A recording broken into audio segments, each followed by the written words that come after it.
In 1969, the world watched as Neil Armstrong stepped onto the moon. But what most people don't know is that the rocket that carried him there was designed by a man who once wore an SS uniform. A man who built weapons for Adolf Hitler, who used slave labor in underground tunnels, where thousands died, building machines of war. His name was Wernher von Braun, the father of the Saturn V, the man who gave America the moon, after giving Hitler the V-2 rocket. This is the side of the space race no one wanted to talk about. How America's greatest scientific triumph was built on the ashes of war. And the story starts not in space, but in a tunnel beneath a mountain.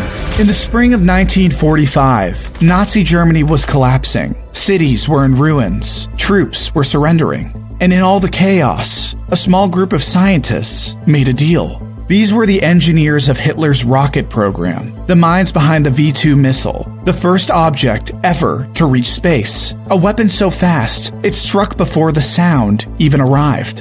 One of these scientists was Wernher von Braun, a 33-year-old wunderkind who had joined the SS, shaken hands with Hitler, and supervised the development of the deadliest missile the world had yet seen.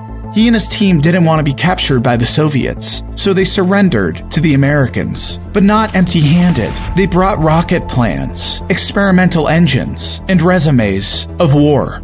They also brought a half-assembled V-2, packed into 300 crates. The US saw an opportunity. A new enemy, the Soviet Union, was rising, and the Cold War had already begun. So military leaders created Operation Paperclip, a secret program to smuggle Nazi scientists into the United States. At least 1,600 German scientists were brought to America, some directly from concentration camps, with their SS records erased. The public wasn't told. The press wasn't allowed in. The war crimes were quietly filed away. The engineers got new jobs, new homes, and in some cases, new names. They didn't go to trial. They went to Texas. Von Braun and his team were settled at Fort Bliss, where they started building test rockets for the U.S. Army. This is one of the proudest and most significant days in my life. It's almost like getting married to become a citizen of the United States. While Wernher von Braun was shaking hands in Texas, American troops in Germany were uncovering what he left behind.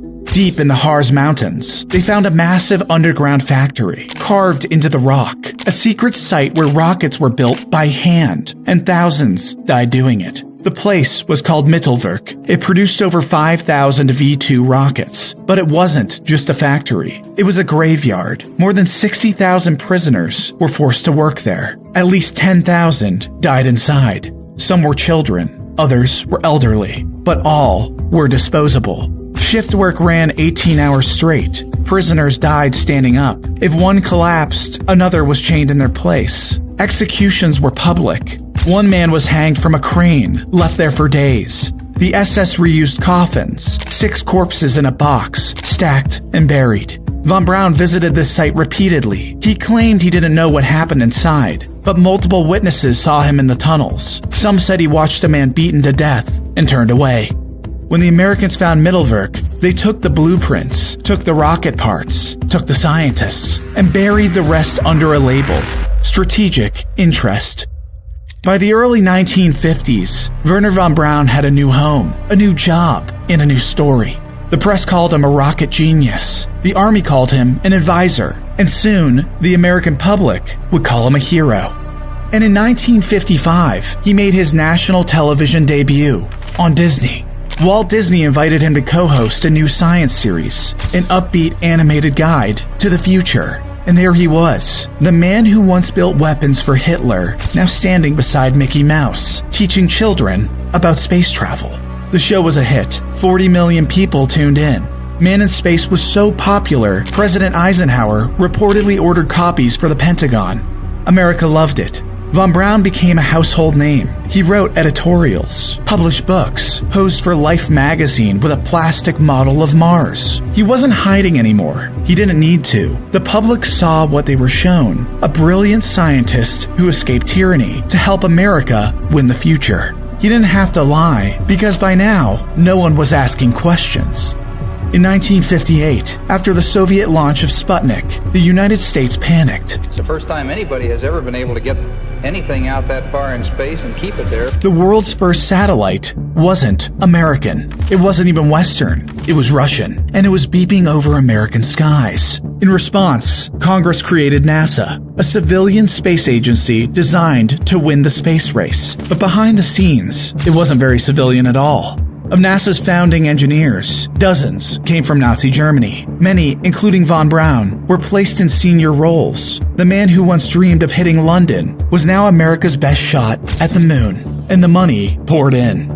NASA's budget multiplied 12 times in just 4 years. It wasn't just rocket science, it was Cold War propaganda, and von Braun was his poster boy. NASA wasn't just racing to the moon, they were racing to rewrite the past. And behind every Saturn V rocket was a ghost the cameras never saw. And in the same year NASA was founded, the CIA launched its first successful reconnaissance satellite, codenamed Corona. It could read a license plate from 100 miles in the air. And the rockets that would carry astronauts were initially built for war. NASA didn't design its first launch vehicles, it just rebranded them. The Redstone, Atlas, and Titan rockets that launched early US space missions were all originally built to carry nuclear warheads. And NASA's civilian label made it easier to mask military activity. In the fog of the Cold War, that was worth everything. From 1959 to 1972, NASA's rockets were used to launch over 100 Department of Defense satellites. Some were for reconnaissance, others for electronic eavesdropping, and some no one ever explained. In fact, of the first 30 rockets launched by NASA, 27 were former military missiles. And it wasn't just spy satellites. NASA rockets carried military payloads for over 100 missions between 1959 and 1972, including surveillance tech, nuclear monitoring devices, and systems used to eavesdrop on Soviet radio traffic. But the US had plans for the moon, and in 1959, the Air Force had an idea: blow it up. It was called Project A119, a classified plan to detonate a nuclear bomb on the lunar surface. The goal? To create a visible mushroom cloud so large the Soviets could see it from Earth. The logic was as simple as it was insane. If America couldn't be first to the moon, it could be the first to scar it.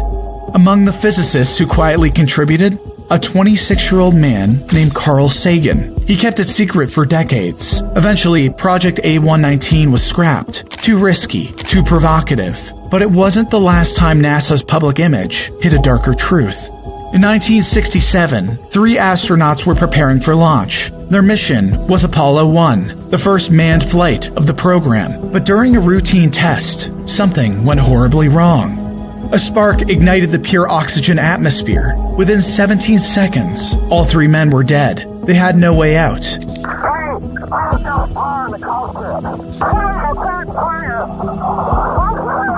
And when investigators arrived, they found melted wires, flammable materials, and years of ignored warnings. Gus Grissom had sounded the alarm months earlier, even hung a lemon on the simulator. NASA brushed it off. After the fire, they blamed the crew. It took public pressure and a grieving nation to force a real investigation. NASA quietly overhauled the capsule and sealed the worst reports from public view. Because behind the scenes, the culture inside NASA was shifting. Mistakes weren't always corrected. Sometimes they were buried. Engineers who raised concerns were sidelined. Budget cuts pushed deadlines. And the pressure to perform, to beat the Soviets, never let up. NASA couldn't afford another public disaster until they got one. January 28, 1986. A classroom full of children watched live as teacher Krista McAuliffe prepared for liftoff aboard the Space Shuttle Challenger. 73 seconds after launch, the shuttle exploded. 7 crew members died instantly. The world was in shock, but behind closed doors, engineers had seen it coming. They warned NASA not to launch in cold weather. NASA launched anyway. Why? Because the mission had already been delayed. Because of public relations. Because someone decided the risk was worth it. The Challenger disaster wasn't just a tragedy. It was a symptom of a space program where silence was safer than truth, where success was more important than safety. In 1969, Werner von Braun received the NASA Distinguished Service Medal. His SS past, Mittelwerk, the corpses in the tunnels, never mentioned. He wasn't alone. The truth stayed buried, along with the bodies. Project A119 wanted to nuke the moon. Apollo 1 burned 3 astronauts alive. Challenger exploded on live TV after warnings were ignored. Behind the dream was a pattern: silence, suppression, optics over honesty. NASA changed the world, but it didn't begin with a vision. It began with a deal, and a belief that history could be rewritten as long as the cameras were pointed up.